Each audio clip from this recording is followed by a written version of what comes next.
No American president has ever done more for Israel. And as I said in Washington, it ain't even close. It's really not a match. Mr. President, today we welcome you here to thank you for your pivotal leadership in putting forward a proposal that got the backing of almost the entire world. A proposal that brings all our hostages home.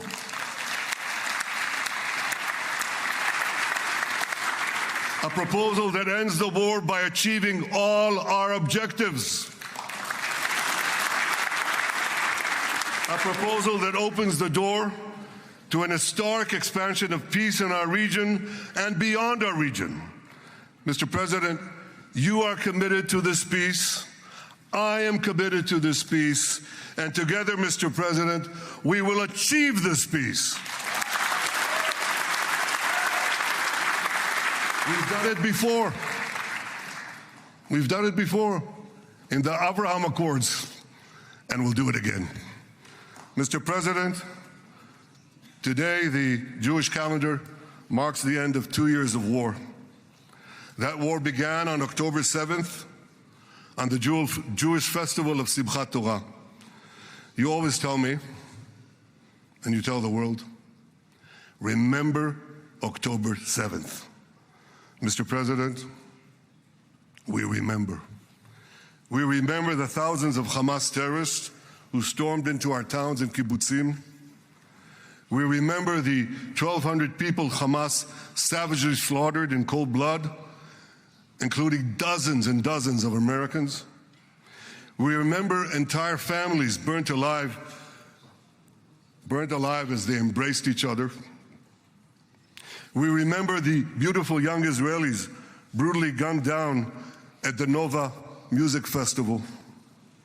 We remember the hundreds of our citizens who were dragged into the dungeons of Gaza, including 12 Americans, men and women, young and old, babies and elderly Holocaust survivors. My friends, Mr. President, Donald, these monsters take babies as hostages. In response to this barbaric attack on October 7th, Israel did what it had to do. With indomitable courage, we set out to defend our people, to defeat our enemies, and to release our hostages. Our heroic soldiers fought like lions. They fought on the front lines of civilization and barbarism. Israel achieved amazing victories over Hamas and the entire Iran terror axis. Sinwar, Dev, Hania, Nasrallah, Assad, they're all gone.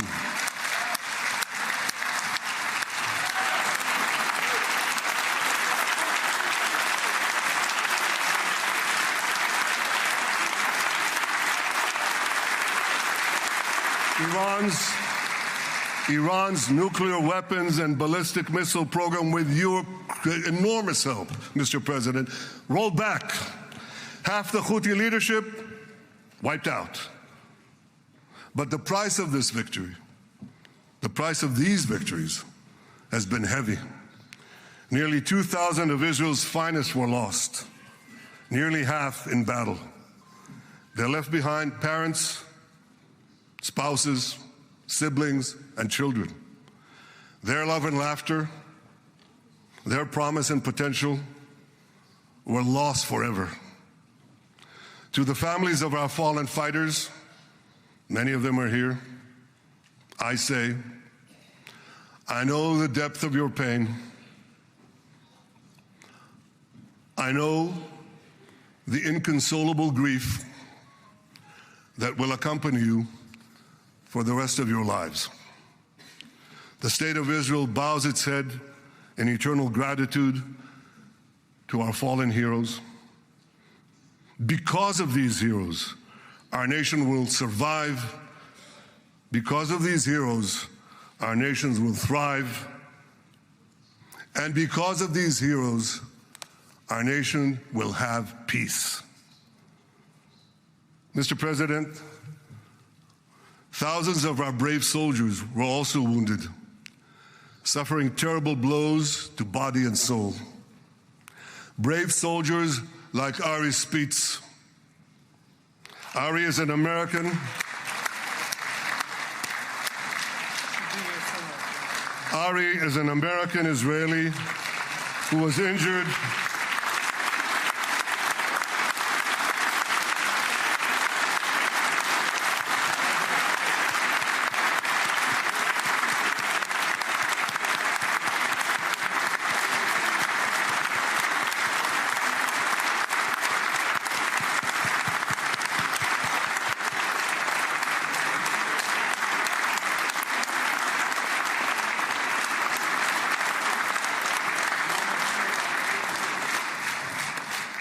Ari is an American Israeli who was injured in Gaza while searching for Hamas terrorists and weapons.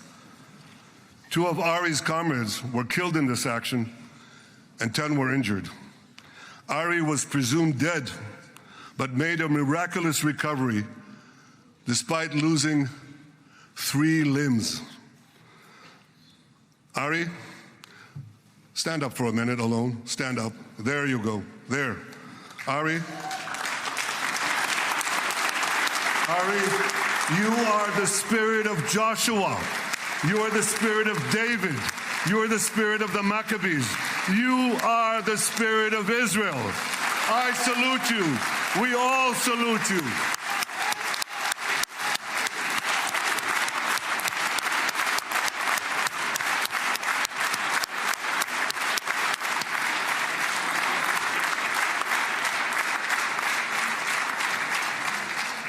Sabine Tassa of Kibbutz Netiv HaAsara is watching us today from the Israeli consulate in Los Angeles. Sabine lost her husband and her oldest son on October 7th. She is the mother of 3 other boys. 2 of them, Cohen and Shai, witnessed their father jump on a Hamas grenade to save his 2 sons. We all saw the film of those 2 boys crying out in pain, "Father is dead. Why? Why did God save me?" Mr. President, my friend Donald, I've seen some very tough things in my life, but I couldn't bring myself to watch those boys suffering again. So I didn't see this film except once. Yet Sabine, their mother, has had the strength and fortitude to show this film across the world. And my wife Sarah and I asked her, "Sabine, how do you do it? Why do you do it?" And she answered, "I do it to show the entire world the monsters Israel is fighting and the justice of our cause." This is what she's doing once again in Los Angeles. Sabine, you can hear me now, so I want to tell you on behalf of all of us, you embody the spirit of our biblical heroines, Deborah, Ruth, and Esther. You too are the spirit of Israel, and we all salute you.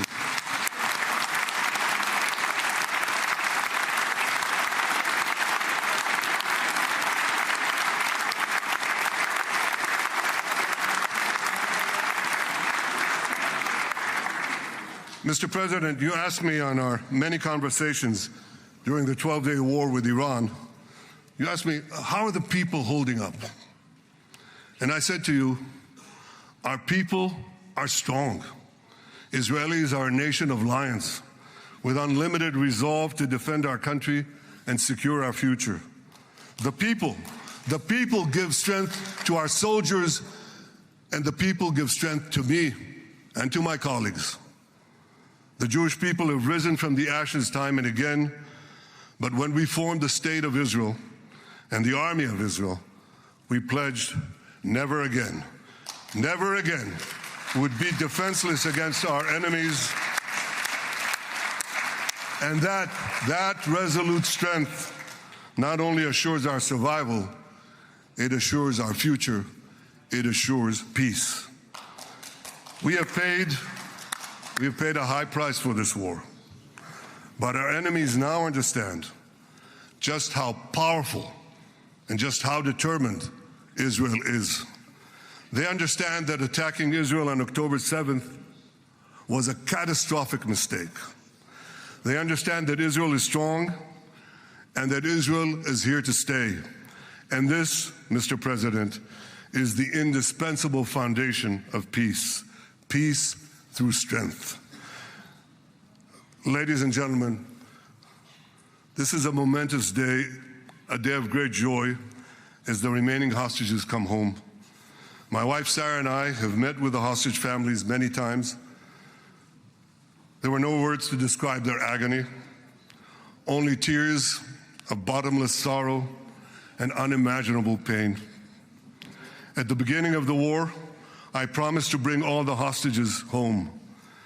Today, with the indispensable help, the determined and focused help, the unremitting help of President Trump and his team, and with the incredible sacrifice and courage of the soldiers of Israel, we are fulfilling that promise.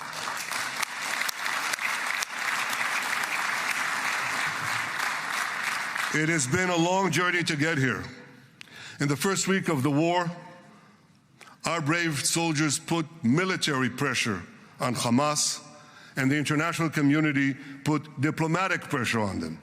This enabled us to secure the release of over 100 hostages. In heroic rescue attempts behind enemy lines, Israel's special forces rescued 8 live hostages and brought back the remains of dozens more. But as time went on, we all know what happened. The diplomatic pressure was turned on its head. More and more governments bought into Hamas's false propaganda. More and more governments succumbed to anti-Semitic mobs in their own countries. They just turned on Israel. They called for us to surrender to Hamas demands, just leave Gaza immediately, they said, end the war without committing to disarm Hamas, without committing to demilitarize Gaza. Had Israel succumbed to those demands, not only would Sinwar, Nasrallah, Assad, and Iran's missile and nuclear program remain intact. Not only that, because in no time, the Hamas killers would be back on the border fence, ready to repeat the horrors of October 7th again and again, as they vowed to do. But just at that point of maximum pressure on Israel, a man named Donald J. Trump was elected President of the United States.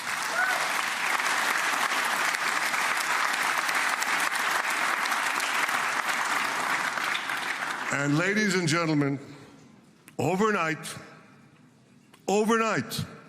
everything changed. Everything.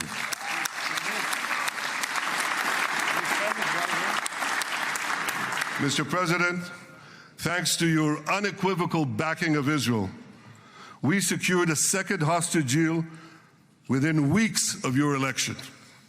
And in the months that followed, we worked closely together to forge a path to bring the remaining hostages home and end the war.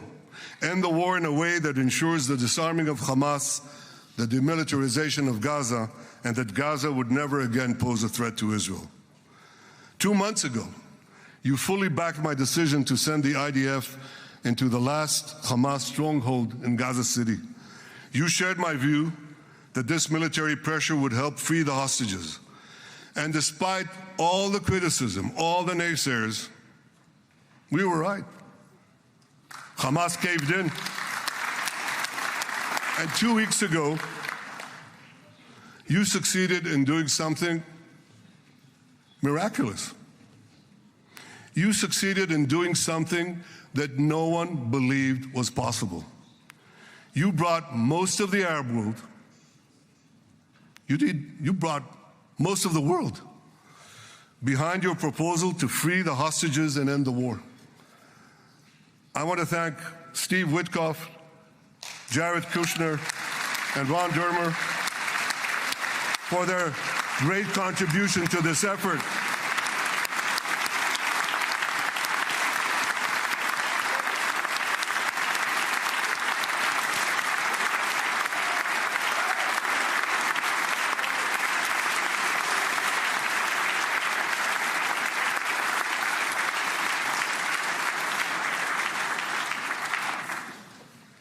And I want to thank our negotiating team. I believe that the close cooperation between the two of us, between our two nations, combining Israel's military pressure and President Trump's unmatched global leadership. I have to tell you, I've seen a lot of American presidents. I've seen them all in the time that I've been here, and I've been here quite a lot of time. I've never seen anyone move the world so quickly, so decisively, so resolutely as our friend President Donald J. Trump.